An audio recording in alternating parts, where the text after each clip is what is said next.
The following podcast contains explicit language. Tell Mr. Trump you want to meet him. I love you, Trump! Nobody used any racial slurs.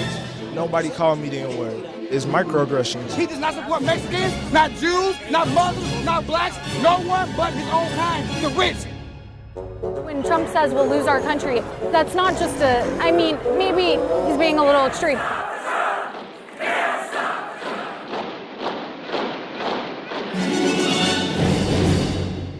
Hello and welcome to Trumpcast, the show about the man who called Hillary Clinton smart, tough, and a very nice person in 2008, Donald Trump. I'm Jacob Weisberg. Okay, so here are some names. Peter Thiel, the petulant billionaire who wants to live forever while suing his critics into bankruptcy. Pam Bondi, the Florida Attorney General, who asked for a $25,000 thank you donation after deciding not to prosecute Trump University for fraud. And Rudy Giuliani, the most reliable defender of white cops who shoot unarmed black men. Is this the opening roster for a new reality show called Worst Person Ever? Kind of. It's a partial lineup for the Donald Trump Festival of Himself, an event formerly known as the Republican National Convention. I actually think Asshole Apprentice could be a great show, and hopefully it will mark the beginning of Trump's transition from blight on our political culture back to merely the worst of our popular culture. On today's show, what's Donald Trump doing when he takes his sweet time to weekly disavow former KKK leader David Duke? When he claims Barack Obama is foreign? When he retweets white supremacists and neo-Nazis? Is he a nutball racist himself? Or is he slyly cultivating his alt-right following? Or is he just being reckless, a child playing with matches who doesn't know that fire burns? I'll be back in a minute to discuss that with Nicholas Confessori of the New York Times and the author of a new piece about Trump's relationship with the white nationalist movement. But first, let's do some tweets.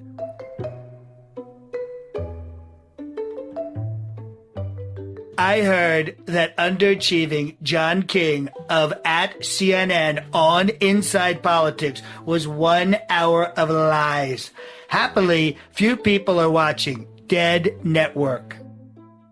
I am somewhat surprised that Bernie Sanders was not true to himself and his supporters. They are not happy that he is selling out. Bernie Sanders endorsing crooked Hillary Clinton is like Occupy Wall Street endorsing Goldman Sachs. Bernie Sanders has abandoned his supporters by endorsing pro-war, pro-TTP, pro-Wall Street, crooked Hillary Clinton. To all the Bernie voters who want to stop bad trade deals and global special interests, we welcome you with open arms. People first.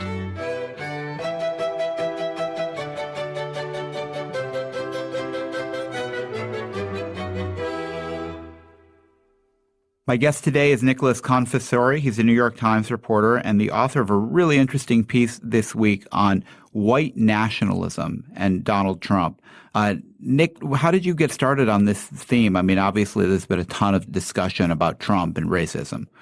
There has. I think we started with this idea of first if the Times had adequately done justice to his impact on the way Americans, especially the white Americans, think about race, talk about race. And we thought we wanted to do something ambitious and to burrow pretty deeply into it.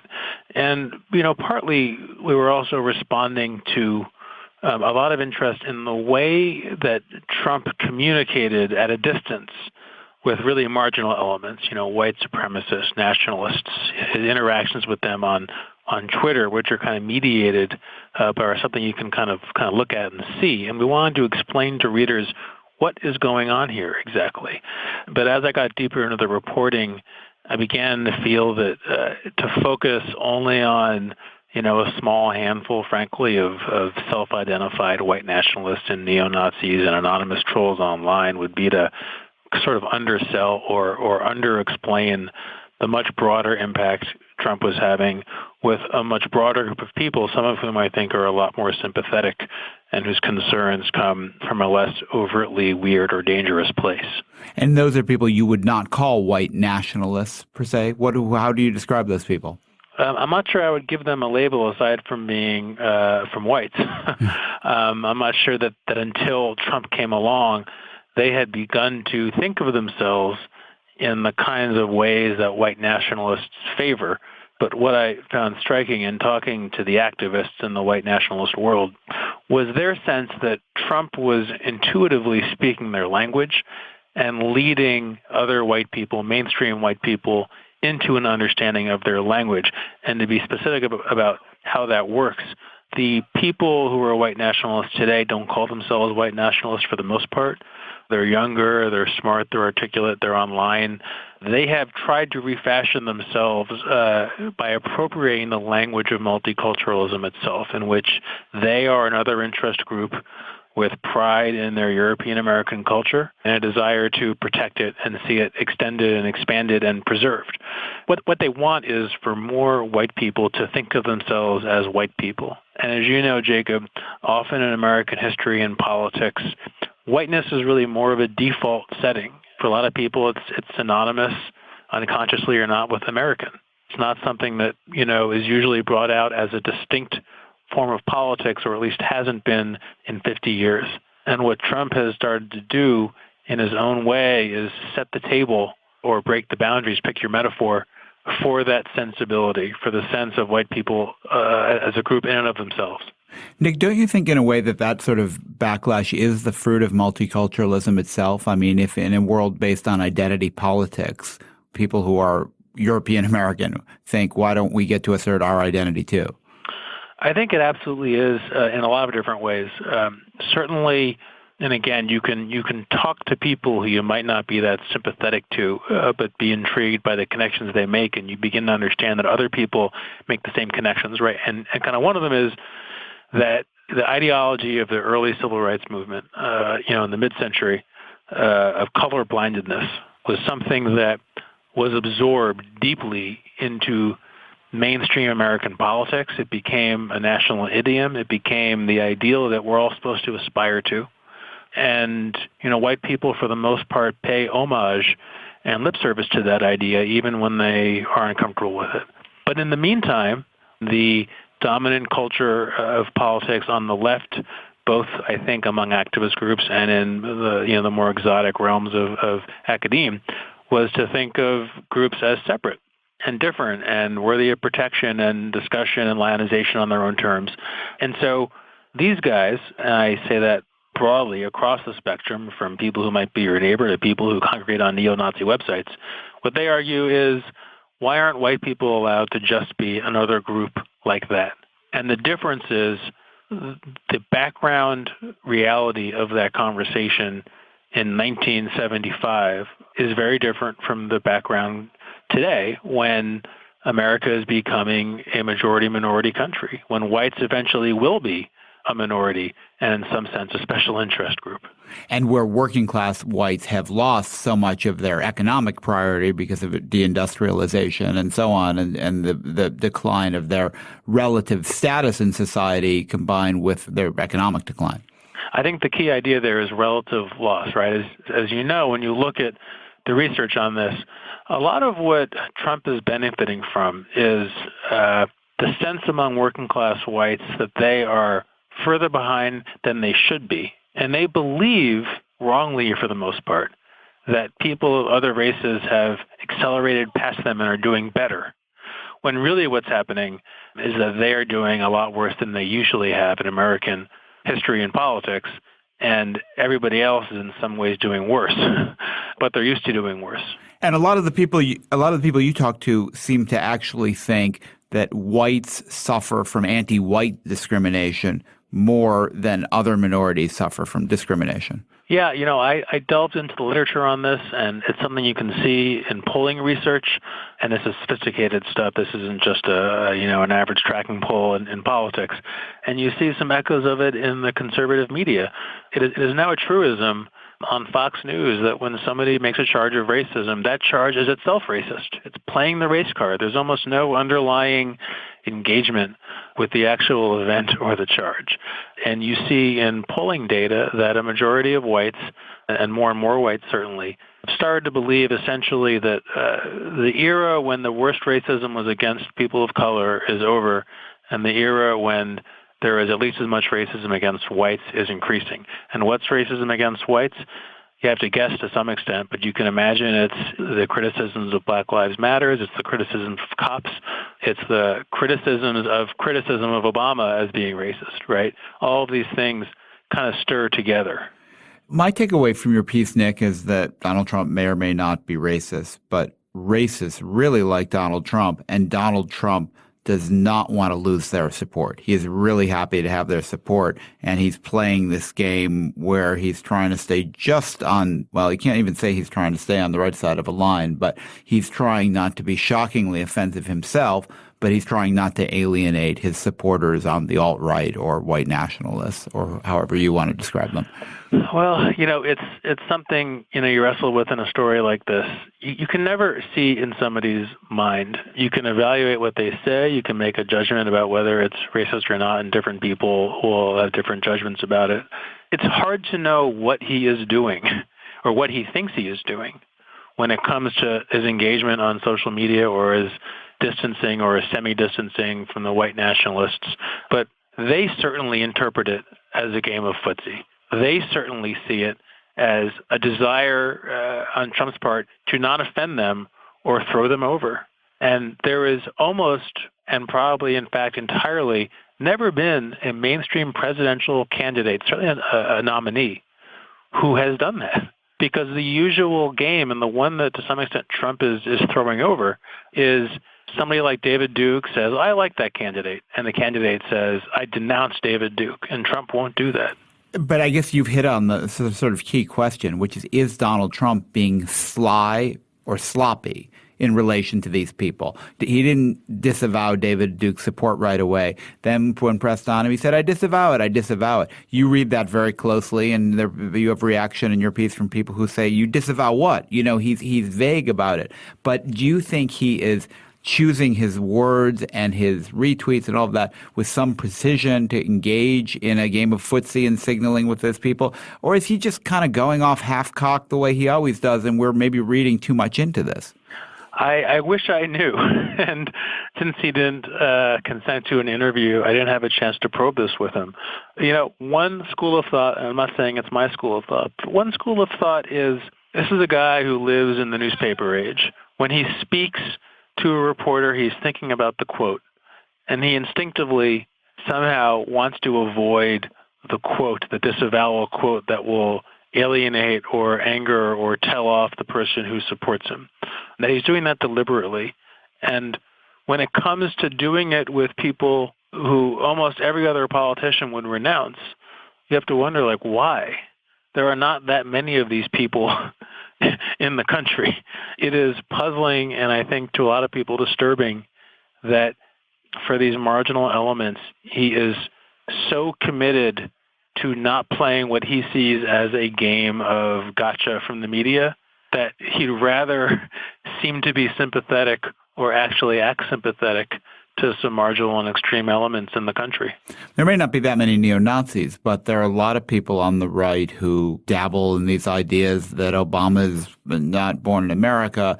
I mean, birtherism is a racist idea, and the way Trump played that was, I think, argues more for the sly than the sloppy, right? I mean, he pushed that button, but he pushed it in this very particular way where he said, I'm just raising the question. We have to get an answer to this question.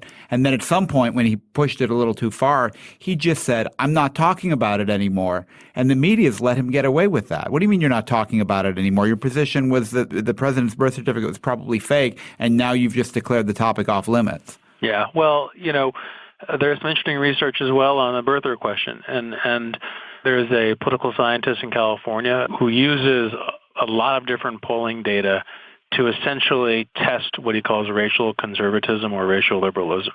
And what they do is ask you questions like, blacks are behind economically compared to whites. Is that more because of the lingering impact of discrimination or because they won't try hard enough?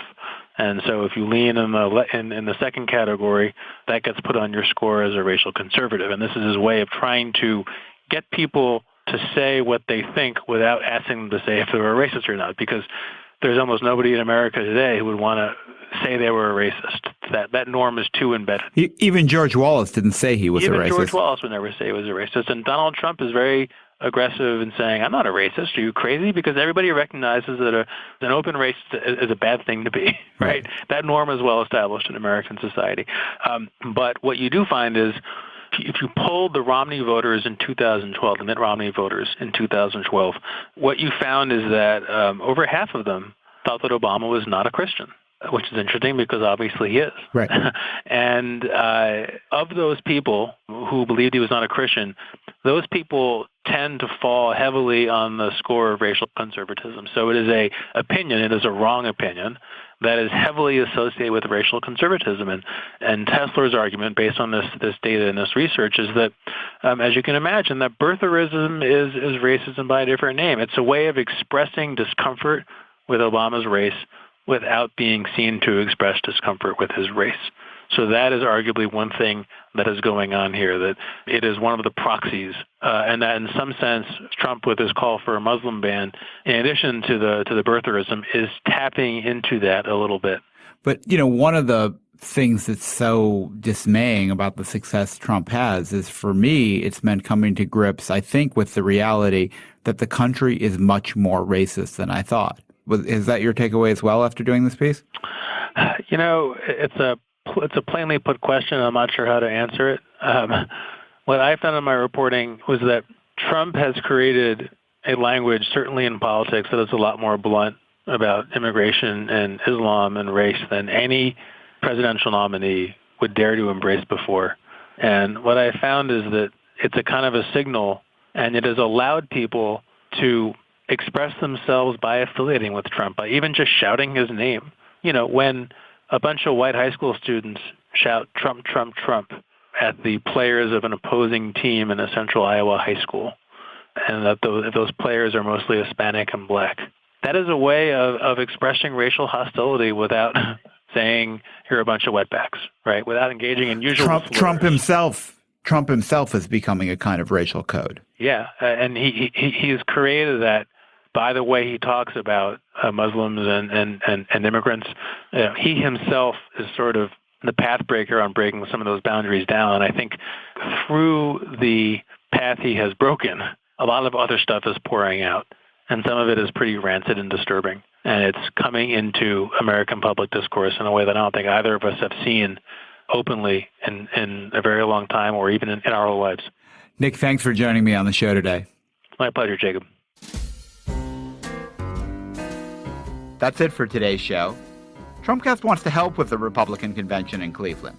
Our producer Jason DeLeon wants to do a mixed martial arts demonstration. Steve Lichtai can play the ukulele. And Andy Bowers says everybody loves it when he does a live read of his explicit language warning. And John DiDomenico, everybody knows he does Trump better than Trump does. I'm Jacob Weisberg. Thanks for listening.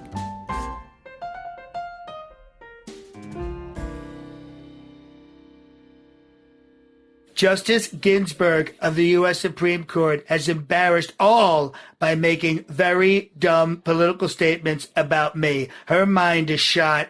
Resign. In every city, she encouraged them to enjoy what she called the cheerful hurly-burly of city life. In every town. And now we've just been around long enough, and the town looks so much better. There are people who want to change things. And I thought, oh my gosh, that is so cool. Why can't we do that in my community and other communities everywhere? To make them better. My point to them is it can be better. It can be better than that.